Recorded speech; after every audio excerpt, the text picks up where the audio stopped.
আমাদের নেতৃবৃন্দকে ফাঁসিতে ঝুলিয়েছে। We are proud of them. তাদেরকে নিয়ে অনেক ষড়যন্ত্র করেছে মুখ দিয়ে একটা কথা বের করার জন্য। আলহামদুলিল্লাহ তারা কারো কাছে মাথা নত করেননি। আমাকে নিলে একটু বেশি আদর করতো, দীর্ঘ সময় রাখতো। জোট হয়েছে বিএনপির সাথে, এর বাইরে কারো সাথে এর আগে আমাদের জোট ছিল না। যদি বলা হয় এটা 1 থেকে 100 পর্যন্ত পুরাটা মিথ্যা। এ পর্যায়ে বক্তব্য রাখবেন মাননীয় বিরোধী দলীয় নেতা ডাক্তার মোহাম্মদ শফিকুর রহমান। আপনার সময় 8 মিনিট। ধন্যবাদ আপনাকে।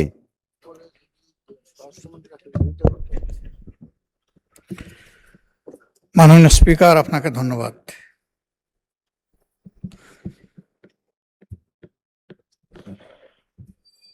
সরকারি দলের পক্ষ থেকে না, আমাকে না দিলেও চলবে সময়।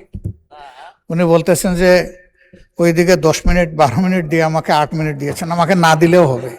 না মাননীয় নেতা, ওনাদের 2 জন বক্তা মাত্র। ঠিক আছে, মানে থ্যাংক ইউ। টাইমের পরিমাণ এদিকে বেশি। আমি জুলাই সম্পর্কে কথা শুনতে চেয়েছিলাম, কিন্তু দুঃখজনকভাবে অনেকে পিছনের দিকে দৌড়াইতে গিয়ে 96 পর্যন্ত গেলেন। আর একটু গেলে 91 পর্যন্ত যেতে পারতেন। 96তে থেমে গেলেন কেন? 96 এর ব্যাখ্যা দিয়েছেন চমৎকার ভাবে, যে 96 একসাথে আমরা জোট করি নাই, জোট হয়েছে বিএনপির সাথে, এর বাইরে কারো সাথে এর আগে আমাদের জোট ছিল না। যদি বলা হয় এটা 1 থেকে 100 পর্যন্ত পুরাটা মিথ্যা। এটা ইতিহাস জানার কমতি, এটা রাজনীতিতে অনভিজ্ঞতা।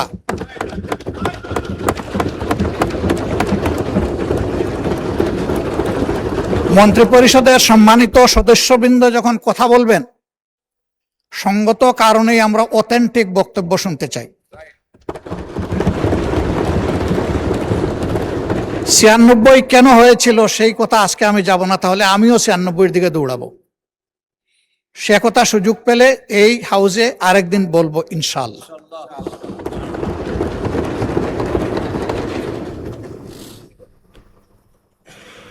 আমার আরেকজন মাননীয় প্রতিমন্ত্রী তিনি বলেছেন,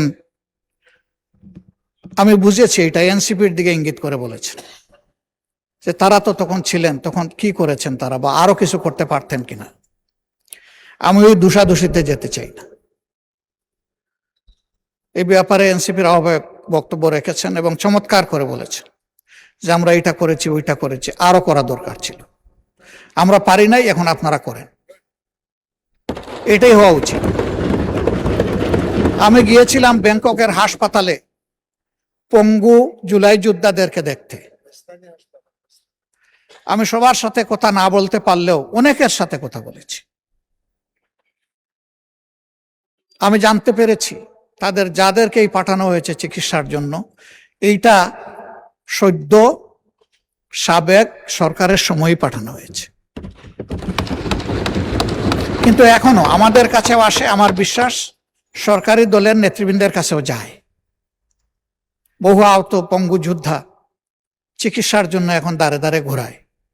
আমার অনুরোধ, সরকার যেন তাদের দিকে দৃষ্টি দেয়। ওই দোষারোপের রাজনীতিতে যাওয়ার দরকার নেই, দায়িত্ব পালন হোক, শান্তি পাব। আরেকটা কথা এখানে অনেকেই বলেছেন, আমি আরেকবার বলতে চাই। জুলাই ছিল ফলাফলের সময়, কিন্তু তার ক্ষেত্র তো 17.5 বছর। এই সময়ের ভিতরে যারা গুম হয়েছেন, খুন হয়েছেন, পঙ্গু হয়েছেন, তাদেরকে ফেলে দেওয়া, ভুলে যাওয়া উচিত হবে না। এটা নিজের আত্মার সাথে বিশ্বাসঘাতকতার সামিল হবে। তাকে পরম শ্রদ্ধায় তাদেরকে স্মরণে রাখতে হবে, শুধু মুখে নয়, কাজে।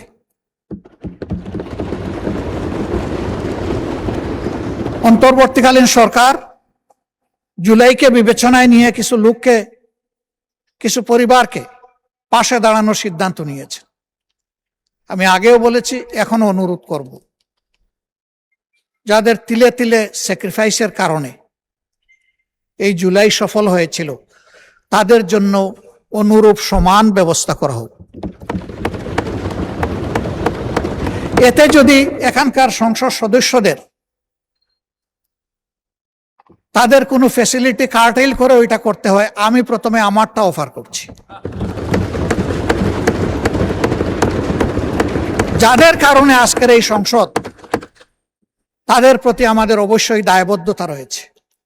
এ দায় পরিশোধ করতেই হবে, এর কোনো বিকল্প নেই। শুধু জুলাইয়ের পঙ্গু নয়, সেই সময়ের পঙ্গুরা, আহতরা, গুলিবিদ্ধরা, যারা এখনো পিলেট আর বুলেট নিজের বডিতে নিয়ে তারা ঘুরাচ্ছেন, দিনরাত যন্ত্রণায় কাতরাচ্ছেন, কারো ঘাড়ে, কারো কোমরে, কারো বুকে, এগুলা সাক্ষী আমরা সবাই। তাদের প্রতি আমাদেরকে অ্যাটেনশন দিতে হবে। তাহলে আগামীতে এই দেশে বেশি বেশি করে বীর জন্ম নেবে ইনশাআল্লাহ।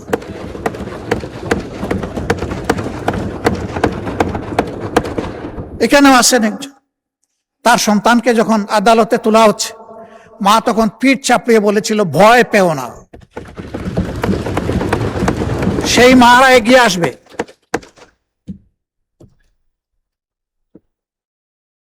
কিন্তু আমরা যদি বিস্মৃত হয়ে যাই, তাদেরকে যদি আমরা ফেলে দেই, তাহলে এটা হবে না।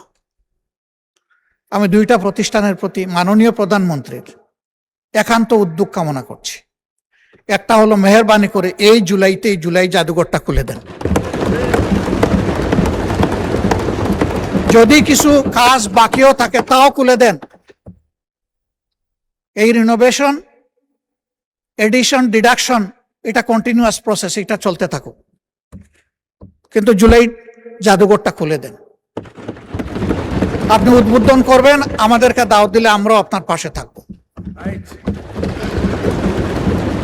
জুলাই ফাউন্ডেশন, এটা জুলাই যোদ্ধাদেরকে সাপোর্ট দেওয়ার জন্য, সম্মান দেখানোর জন্য একটা ফাউন্ডেশন হয়েছে।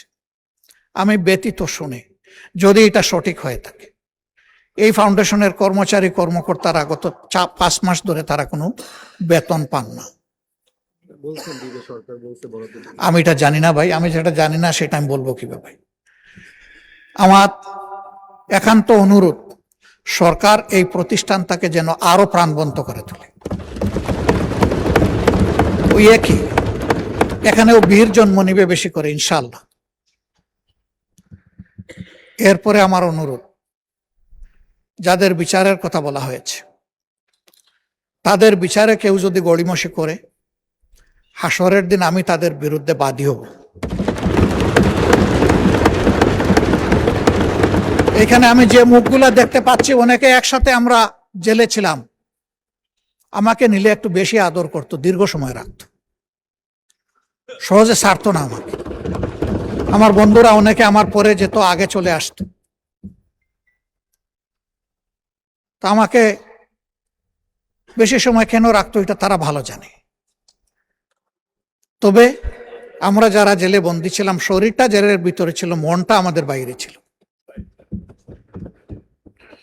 এই জুলাই যোদ্ধাদের পাশাপাশি 17 বছরে জি, ওনার টাইম এক্সটেনশন। জি জি জি, মাননীয় বিরোধী দলীয় নেতা সবাই শুনতে চাচ্ছেন, ট্রেজারি বেঞ্চের মাননীয় চিফ হুইপও চাচ্ছেন আপনার সময় বৃদ্ধি করা হবে। তো আপনি কতক্ষণের মধ্যে হলে আমরা রিজনেবলি শেষ করতে পারবো? জি, 5 minutes. Okay, 5 minutes. Thank you. আপনাদের দুইজনকেই ধন্যবাদ। বিচারের ব্যাপারে কোনো গড়িমসি এই জাতি আসলেই সহ্য করবে না। এই ট্রমা বহন করার শক্তি এই জাতির নাই। বিচার হতেই হবে। তবে অবশ্যই এটাও বলবো, কারো উপর যেন অবিচার করা না হয়, বিচারটা যেন ন্যায় বিচারই হয়।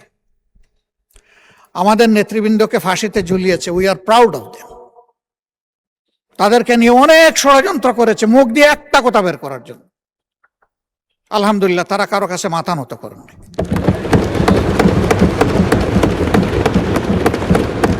ফাঁসির তক্তার উপর দাঁড়িয়ে তারা বিজয়ের গান শুনিয়ে গেছেন আমাদেরকে। তারা শক্তি এবং সাহস আমাদেরকে দিয়ে গেছে, আমরা তাদেরকে নিয়ে গর্বিত। তারা আমাদের সম্পদ, আমি বিশ্বাস করি তারা জাতিরও সম্পদ।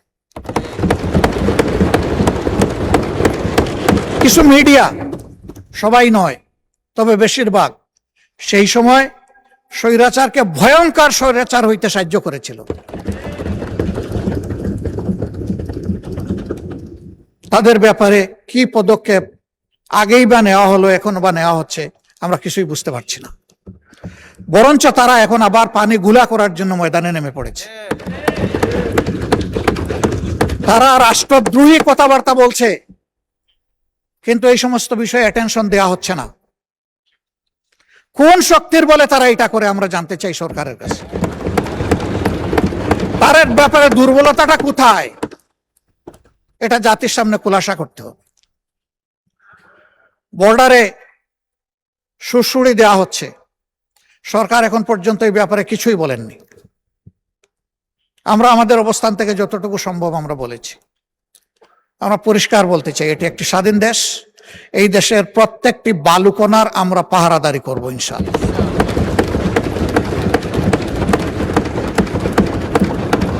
আমরা বলতে আমি বিরোধী দল মিন করছি না, আমরা বলতে এই পুরা হাউস এবং 18 কোটি মানুষকে মিন করছি।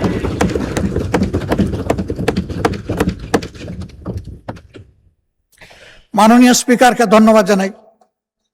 উনি বলেছেন আমরা এক থাকলে দুইটা দেশের নাম বলেছেন যে কেউ আমাদের দিকে চোখ তুলে তাকানোর সাহস করবে না।